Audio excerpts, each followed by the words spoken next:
It's been a long time coming, and finally, after nearly 4 years of waiting, an iconic piece of Huntsville history is back in place. Just look at this. The Pathfinder hoisted back into place at the U.S. Space and Rocket Center this morning. It took 2 giant cranes to wrest it back onto the shuttle outside the museum. Now, the Pathfinder was built as a test article for NASA, and when NASA was done with it, it was modified a little and went on a tour around the world. In the late 1980s, it landed at the Space and Rocket Center, its permanent home.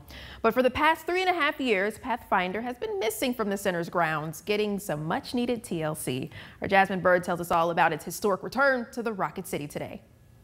You know, it's a great monument to all the work that's been done here since Marshall Space Flight Center was established. Jeffrey Oliver is a propulsion engineer, and his history with the Pathfinder dates back to 1998.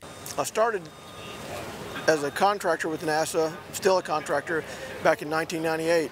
And originally, when I first got here, I did some SSME engine work and did a lot of work for the external tank, especially when they did return to flight after the Columbia accident.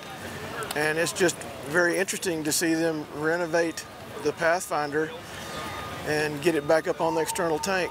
Finally, 3.5 years after it came down, the orbiter mock-up was hosted back above the external fuel tank at the U.S. Space and Rocket Center. Oliver says seeing Pathfinder renovated and restored to good condition for the public to enjoy is special. You know, back in the early days with von Braun and all the German scientists, it's just, you know, a continuation of a lot of great technology and innovation that NASA has performed.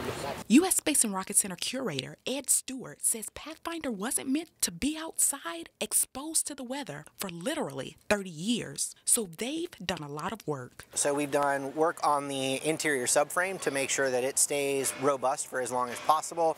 It resists corrosion, things like that. The new skin that's on the outside is a foam, kind of carved foam skin with a 3D printed substructure, and we expect it to be robust for decades and decades and decades. Thursday, the shuttle wings are scheduled to be lifted and attached to the orbiter's main body, and Friday, the shuttle's main engines will be lifted and put back in place. In Huntsville, Jasmine Bird, Fox 54 News.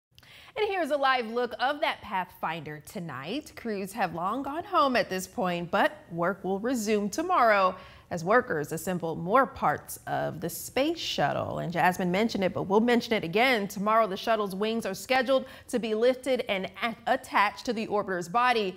And on Friday, crews will lift and place the shuttle's main engines on the shuttle.